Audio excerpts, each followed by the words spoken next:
just fight for it now until the minute that I'm lifeless. Life gets so cold at times, and the heat only leads us to further crimes. It's funny how it all seems so close at times, just to fall through your fingers for like the 5th time. I write the 5th line from a past life memory.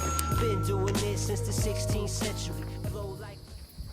Alright, cool. So this is the same day as the chest rig video, but this is just a different video. On today's video, we're going to be talking 2026 courses overview or review of basically just my experience in taking courses this year, and how you guys should get into it, because I know there's a lot of people out there that want to get into taking either gun courses, rifle, carbine, pistol courses, and a lot of people are basically more or less intimidated to go into that type of group setting. So I'm going to share with you guys my experience in the courses that I've taken, and what I've seen that I've needed, what I've seen the culture is like, you know what I mean?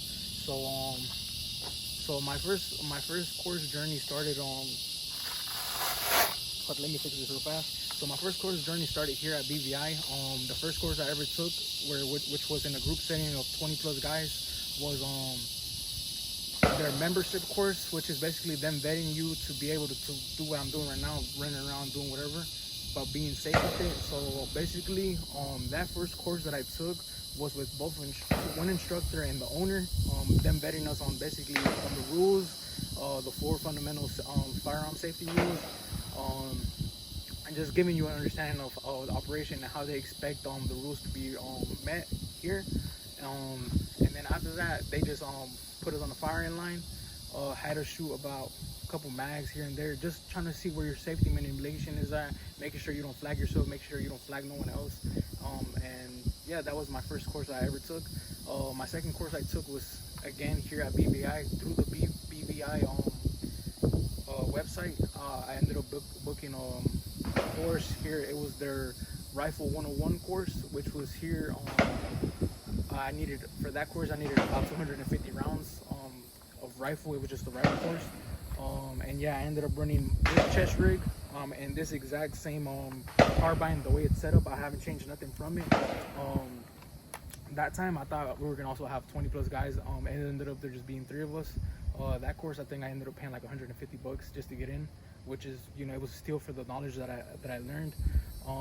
And the same thing, they had us, you know, no mag first, and it was basically all just basically giving you an understanding for basically the safety, because at the end of the day, when that gun comes up, safety comes down. When that gun comes down, safety comes up. So that's really all it. Then same thing with your pistol. Well, at that course it was not that, it was just all about the rifle. So then after that, we ended up sighting in our rifles at about 50 yards, and just, you know, standing at the firing line and just him blowing the whistle, shoot, boom.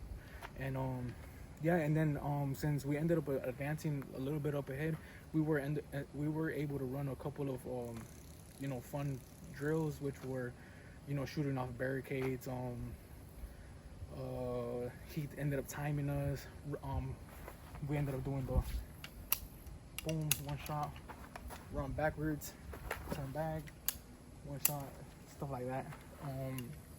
And my experience with both of those courses were basically setting me up to basically the more advanced course, which was I ended up taking the Contender Carbine course here at Bone Valley Industries, and the person who does that is Eric. His company is Barrel and Hatchet. If you guys ever want to take a course here, you know, he's a great guy, a great Christian man. At the end of the day, I definitely recommend his course. You guys will learn a lot, and you guys will be humbled as well. You know, it's something that I would recommend to anyone take. And with him, it was more advanced type. It was like, okay, you know your fundamentals, you know, on safety on, safety off, all that. Okay, cool. So now we're gonna get more into the, you know, different positions of shooting, whether it be prone, kneeling. We didn't end up running a drill called, they call it Quadzilla, which is basically a 2x4, like, well, a barrel, a 2x4, and then a barrel, and it's basically like it's made to replicate shooting out of windows or closed doors or whatever. And it was just, that was basically to get you the feel for punching out, which is, let's assume it was like this. You'll shoot,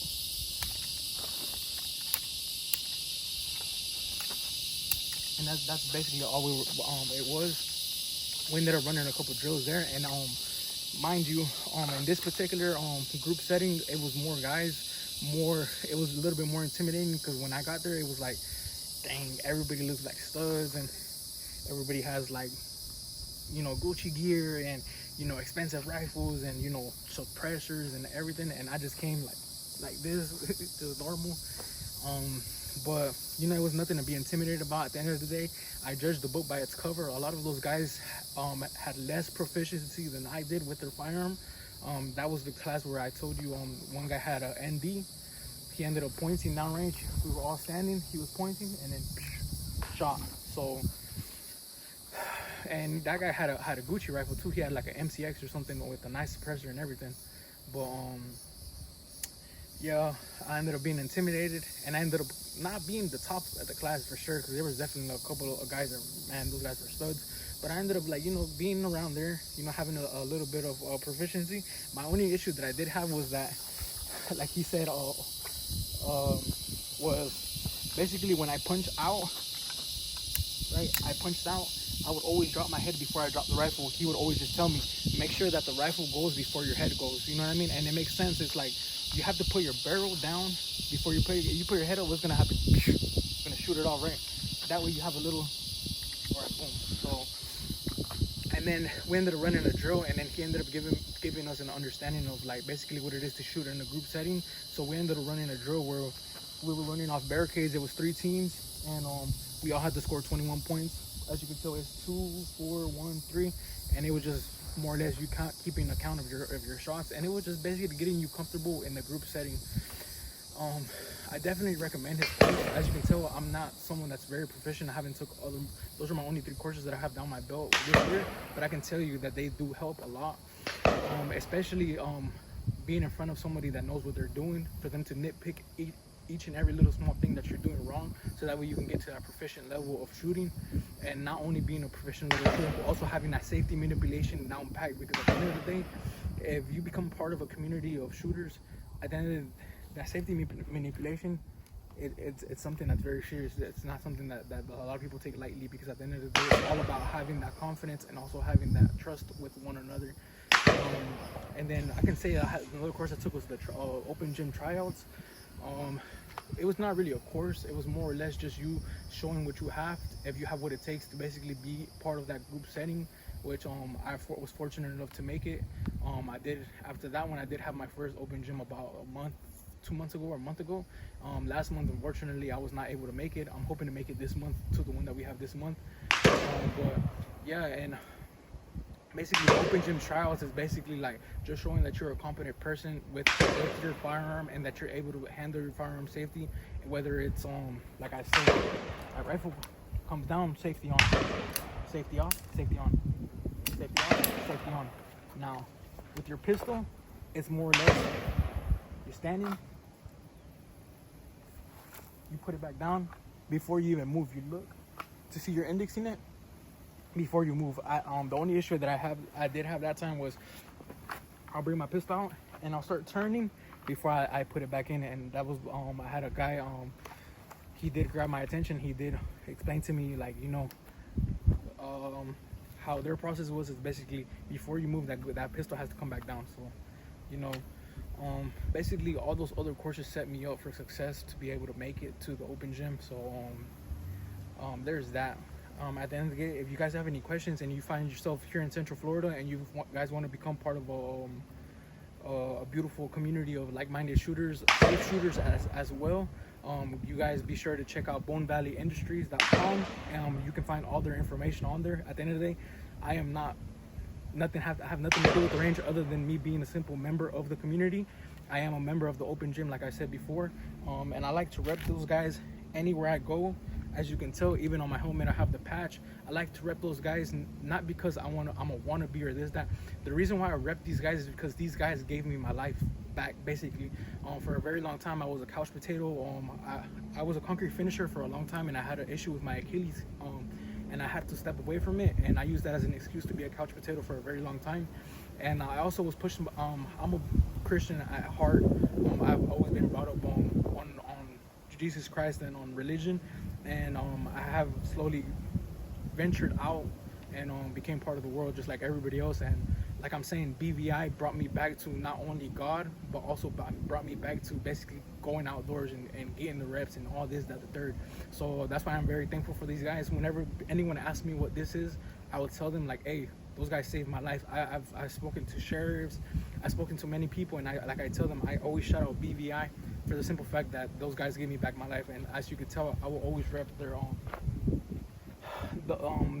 range, because at the end of the day, me being part of this range has given me back my life, has given me back you know, being happy, and brought me back to God.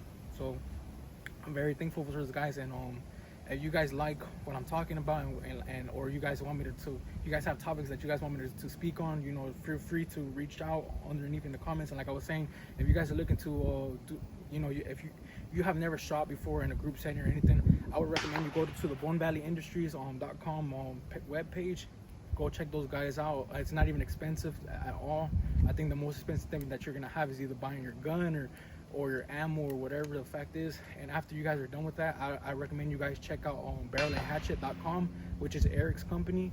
At the end of the day, he has a YouTube channel. If you guys are familiar with it, you know, good. If you guys are not, I would recommend you guys go check out his channel. He has a lot of good things out there, whether it's stuff like, you know, breaking down chest rigs or rifle setups, just anything for it's basically a channel for the prepared civilian to go and educate himself and get a little bit of the gospel in there too, because at the end of the day, he is a Christian man. And I'm not gonna sit here and talk for him. At the end of the day, you can go and look at his page, his Barrel and Hatchet training group, and you can go and guys look at all the amazing things he's doing. And you know, I like to give him a shout out, and I like to give a shout out to all the other three owners that are BVI. You guys are definitely killing it, and you know, just keep doing what you guys are doing. You guys are doing God's work and bringing people more closer to God, and also, you know, giving guys like me hope, you know, with the open gym and all that stuff. So I really thank you guys, and appreciate you guys watching, and stay tuned for the Bible verse at the end.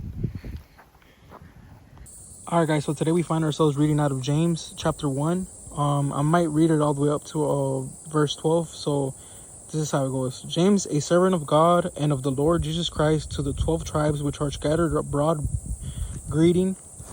My brethren, count it all joy when ye fall into divers temptation, knowing this, that the trying of your faith worketh patience, and let patience have her perfect work, that you may be perfect and entire, wanting nothing.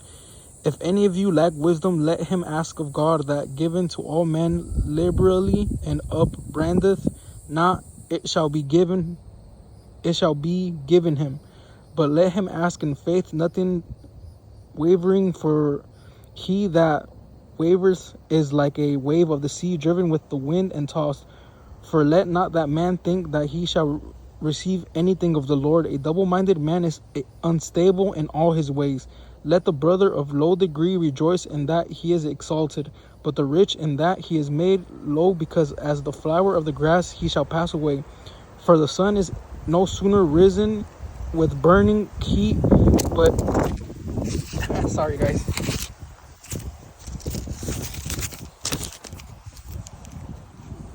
Okay, for the sun is no sooner risen with a burning heat, but it withering grass, and the flower therefore fouleth, and the grace of the fashion of it perisheth. So also shall the rich man fade away in his ways. Blessed is the man that endures temptation, for when he is tried, he shall receive the crown of life, which is the Lord has promised to them that love him. So, you know, guys, at the end of the day, what's yours is meant for you, and what's not is not. At the end of the day, you asking for God for something, at the end of the day, it's all up to him and his grace, whether you get it or not. At the end of the day, it's all about not losing your faith and keep going, whether you get what you want, you don't. At the end of the day, me personally, I ask God for what I need, not for what I want. At the end of the day, it could be anything that I do not need, and he feels that I need, and I accept it with the same as I accept something that I've been asking for and he has given. So at the end of the day, God bless you guys, and you know, as proficient as you guys want to be with that rifle, become more proficient with the Holy Bible, brothers. Thank you. God bless.